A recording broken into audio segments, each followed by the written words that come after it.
Madame, Monsieur, bonsoir et bienvenue sur ORTM 1 dans votre émission Performance.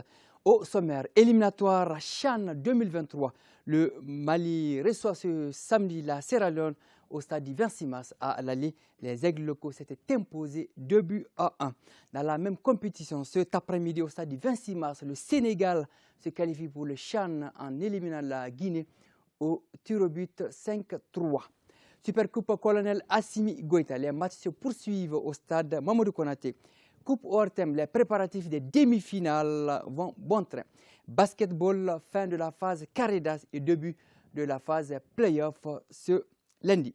Alors, ce soir, nous recevons la Ligue de taekwondo du district de Bamako, représentée par Maître Abdoulaye Balo, le directeur technique régional du district de Bamako, et Maître Yaya Dembélé, le président de la commission d'organisation. Bonsoir messieurs et bienvenue. Bonsoir. Ce week-end est consacré à la dernière ligne droite des éliminatoires du CHAN Algérie 2023. Les aigles locaux du Mali accueillent ce samedi les Lion Stars locaux de la Sierra Leone à l'aller. Le technicien Noumdiane et ses hommes avaient obtenu une victoire de haute lutte 2-1. Dans quelles dispositions les aigles locaux comptent aborder ce match? Ari Djouma Tina, oui, j'arrive, nous présente les forces en présence. Finaliste de la dernière édition du CHAN au Cameroun, le Mali est pour l'instant concentré sur l'acquisition de son billet pour la phase finale du Championnat d'Afrique des Nations 2023. Victorieux 2-1 face à la Sierra Leone au Libéria, les aigles locaux, dès leur retour au pays, se sont mis rapidement au travail pour mettre tous les atouts de leur côté en vue d'obtenir la qualification ce samedi contre la Sierra Leone. Après notre retour, on est rentré à l'internat. Et on est en train de voir, de préparer ce match-là, parce que déjà il y a eu un match, et voir réellement quels sont les points positifs et quels sont les points négatifs par rapport à ce match-là. Et je pense que aussi sur le plan mental, que les joueurs restent concentrés. Le plus important le samedi, c'est quand même d'avoir la qualification et de tout mettre en œuvre pour qu'on puisse avoir la qualification. Les rencontres à domicile pèsent souvent sur les épaules des joueurs qui rentrent sur la pelouse avec l'idée de très bien jouer et de gagner avec la manière. Le staff technique, déjà en terrain connu, rassure avoir travaillé les différents paramètres pour éviter le match piège. En réalité, les compétitions africaines, les choses ont tellement évolué maintenant que tu joues à domicile ou à l'extérieur. Le plus important, c'est de répondre présent les jours J et par rapport au match que tu vas faire. Donc, nous allons jouer au Mali. Est-ce que chez nous, est-ce que ça sera quelque chose de bien pour nous ou pas? Voilà. Nous, on va essayer réellement de préparer les joueurs parce que souvent, c'est pas facile. De jouer à domicile, je sais, la pression est tellement énorme. Et souvent, c'est pas facile. Il faut gérer tout ça, il faut positiver. Notre rôle, c'est quand même de parler aux joueurs. Le technicien malien, pour cette manche retour, a fait appel à quelques joueurs, dont l'attaquant Djolibis Ousmane Koulibaly Di Kalaba, qui n'était pas du voyage pour renforcer davantage le groupe. Mali-Sierra Leone, coup d'envoi de la rencontre ce samedi à 16h au stade du 26 mars de Irimadjo. Le rendez-vous est bien noté. Éliminatoire chante toujours cet après-midi au stade du 26 mars. La Guinée a remis les pendules à l'heure à un but partout sur l'ensemble des deux matchs face au Sénégal. La Guinée en rouge. Finalement, les Sénégalais gagnent au tir au but 5-3 et se qualifient pour le CHAN. Les temps forts et la réaction des acteurs dans l'émission Score du lundi. Toute la joie dans le camp sénégalais après cette délivrance. À suivre demain samedi, le match Nigeria-Ghana. Oui, ça nous intéresse à plus d'un titre parce que ce match est officié par des arbitres maliens. Boubou Traoré Penny, assisté de Modibo Samake, et Numbamba, le quatrième arbitre, est Mahamadou Keita dit Wankiyu. Tournoi IFOA des moins de 20 ans, zone A en Mauritanie. Le Mali joue ce samedi à 20h30 contre la Guinée-Bissau. Après son succès éclatant 3-0 contre la Sierra Leone, le Mali ne devra pas trembler sauf catastrophe. Alors, à ce tournoi. On note également la présence des arbitres maliens. Ils sont partout et ils excellent. Alors, ces arbitres maliens en Mauritanie sont entre autres Ousmane Diakate Kolina, Sori Brahima Keita et Amadou Beguissé. D'ailleurs, ils vont siffler le match Gambie-Sénégal le 5 septembre. On arrive à la coupe du colonel Assimi Goïta, président de la transition, chef de l'État. Dans la poule A, l'équipe de la présidence et celle de Bamako se sont quittées. Un but partout et Kidal bat Tombouctou, 1-0. Le résumé de ces deux matchs avec Famouri Djourté. Suite à sa 3e défaite en autant de matchs, l'équipe de Tombouctou est officiellement éliminée de la course pour la demi-finale de la Supercoupe Colonel Assimi Goïta, édition 2022. Mais l'arbitrage de la rencontre qui l'opposait à celle de Kidal n'est pas exempt de tout reproche.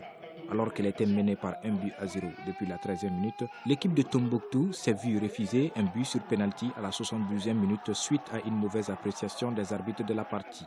Le penalty en question est arrivé à la 70e minute. Le capitaine de Tombouctou s'est chargé de l'exécution. Le malheur pour lui et son équipe, c'est que le ballon transperce les filets du portier de Kidal. Un but qui semble pourtant clair pour l'assistance et même pour l'arbitre principal, mais son deuxième assistant désigne le coin du corner. Ensuite, l'arbitre principal change sa décision initiale au profit de son deuxième assistant. 5 minutes après cet incident, le jeu reprend ses droits, mais l'équipe de Kidal conserve son unique but jusqu'à la fin. On jouait deux équipes qui n'avaient gagné aucun de leurs matchs. Nous avons pu scorer en première mi-temps et nous avons conservé le but jusqu'à la fin. Et après, il y a eu trop d'incidents. Il y a un penalty qui a été tiré où les joueurs ont dit que ça a été marqué. Alors, ça n'a pas... personnellement, Non, à partir de là, moi, je ne peux pas les juger à partir de mon banc parce que je suis au banc opposé. Mais la manière dont le gardien a repoussé le ballon et que l'arbitre de touche étant, parce qu'en cas de penalty, l'arbitre de touche vient s'arrêter aux abords de 18 mètres, donc lui il devait voir et même accorder le but avant son central. Mais le central a accordé quand il a vu que son juge de touche n'a pas fait le déplacement, il a annulé le but. Maintenant, ils sont en train de faire une réclamation qu'ils vont lire devant tous les deux capitaines et qu'on remettra à la commission. Mais quand même, sportivement, ce n'est pas un bon match. C'est les joueurs qui ont décidé de ne pas jouer. Et nous, on a demandé de retourner jouer. Parce que le football, il faut privilégier le fair play. Hein? Donc l'action, c'est une action litigeuse. Moi, je laisse à l'appréciation des gens qui étaient là pour voir si l'action, le penalty est bien rentré ou si elle n'est pas rentrée. Malgré leur élimination, les joueurs de la 6e région administrative du pays ont respecté l'esprit de la compétition, qui est la fraternité, le brassage, la cohésion et le vivre ensemble. La rencontre entre le gouvernement et Bamako a précédé celle de Tombouctou et Kidal. Ce match comptant pour la clôture de la 3e journée dans le groupe A s'est soldé par un résultat nul d'1 but partout. C'est un partage très équitable pour moi, puisque l'équipe à laquelle on était affronté était à hauteur de choix. C'est une équipe qui est cohésive, une équipe technico-physique, donc une équipe, je peux dire, qui peut terminer dans les derniers carrés. Donc si on arrive à faire un match nul contre cette équipe, je dirais que c'est équitable pour nous. Vu le match qu'on a fait aujourd'hui, on a dominé le match presque de bout en bout. Nous, on a raté beaucoup d'occasions. Tu as vu mes attaquants, hein? Les 3 attaquants, chacun a eu au minimum 3 occasions, ils n'ont pas pu mettre. Bon, maintenant, dans le football, quand tu ne parviens pas à marquer tes buts, au retour, quand ils auront leur temps fort, ils vont réduire le score. Hein. Donc, je suis très regrettable. À l'issue de la 3e journée dans le groupe A, Koulikoro est seul en tête avec 7 points. Les équipes de Bamako et du gouvernement suivent avec 5 points chacune. On enchaîne toujours dans la poule A avec le match Ségou-Kaï, gagné 3-0 par Ségou. Abdul Karim Kaba. Ce duel des mal classés de la poule A entre Ségou 5e avec 1 point moins 1 et Kaï 6e a été une véritable opposition. D'un côté comme l'autre, ça combine bien et les tentatives ne manquent pas. Finalement, l'équipe de Ségou réussira à inscrire 2 buts en 2e période. Ces buts sont une réalisation du nouvel entrant Serou Diabati. L'équipe de la cité des Balanzans s'impose donc à l'issue de cette 3e journée de la Supercoupe Colonel Assimi Goïta.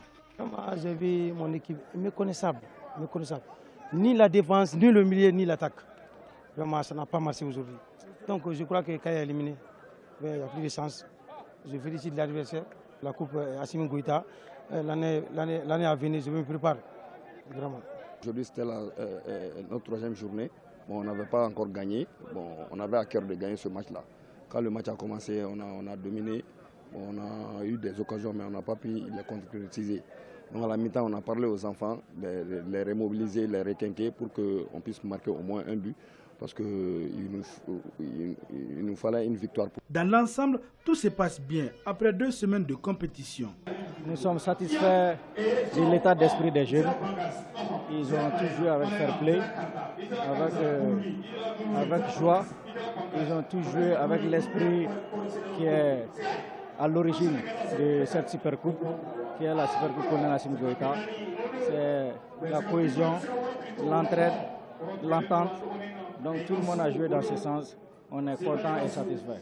Les 12 formations de la Supercoupe colonel Assimi Goïta sont une famille, conformément à l'esprit du tournoi. Nous demandons à toutes les délégations de rester dans la mouvance de cette compétition, de faire ce qu'elles ont l'habitude de faire, c'est-à-dire depuis leur arrivée, on a constaté depuis le lieu d'hébergement que chaque soir il y a des animations, chaque soir il y a une région qui montre sa culture aux autres et chaque soir il y a des causeries débats et chaque 2 jours il y a des cérémonies de montée des couleurs à Kabbalah. Donc toutes choses qui nous réjouissent et qui nous font croire que vraiment les jeunes ont compris ce que notre président, son excellent colonel Assimi Goïta, souhaite pour notre nation. C'est que tout le monde soit uni, qu'il y ait un brassage culturel, ethnique. Et c'est ce qui est à Kabbalah présentement.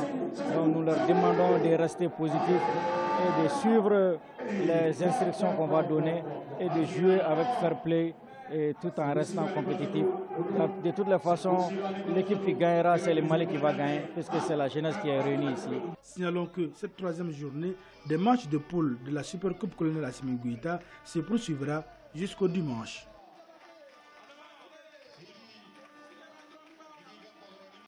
Justement, ça a commencé puisque Koulikoro a dicté sa loi à la présidence 3-1. Mohamed Namakaita.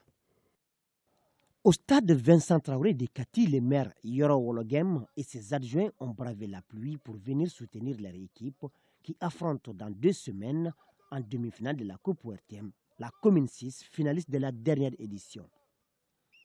Pour sa première participation à cette compétition, l'équipe de Kati atteint les derniers carrés et les responsables locaux mettent le paquet pour mettre l'équipe dans les conditions idoines pour compétir. Et ces jeunes, il faut les saluer. Il faut les saluer, pourquoi? Parce qu'ils se sont donnés corps et âme, sans un rond. Ça veut dire qu'ils ont l'esprit du patriotisme. Ils sont là à... Justement, on va y revenir. Alors, la Coupe ORTM, les demi-finales sont prévues les 10 et 11 septembre prochain du côté du stade Mamoudou Konaté. Et notez les affiches. Samedi 10 septembre, commune 4, commune 3. Et dimanche 11 septembre, commune 6, Kati. Ces matchs sont à suivre en direct et en intégralité sur ORTM 1, ORTM 2 et ORTM Live. Et la Coupe du colonel Assimi Goïta, président de la transition chef de l'État, se poursuit également du côté du stade Mamadou Konaté au bonheur de la jeunesse malienne. Alors on continue le chronomètre de cette émission pour vous dire que la Ligue de Bamako, la Ligue de football, fait de la formation son cheval de bataille. Elle a initié une session de formation à l'intention des élèves arbitres. Notre reporter Adama Traoré a suivi cette activité bénéfique pour les participants. La Ligue de football du district de Bamako, fidèle à son ambition, s'investit dans le cadre de la formation des arbitres, particulièrement ceux des élèves arbitres. Une démarche qui répond logiquement aux préoccupations des arbitres. L'objectif même de cette formation, c'est de combler un vide qui voulait s'installer. Le mot nous manque aujourd'hui dans cette salle. Tant entendu la formation, on en avait besoin. Et j'espère que c'est le début du commencement. Parce que ça, c'est les élèves. Après les élèves, le 9, on va faire les passages de grade. Donc ce serait de série en série maintenant, de série en série. Et vraiment, cette formation, c'est la bienvenue.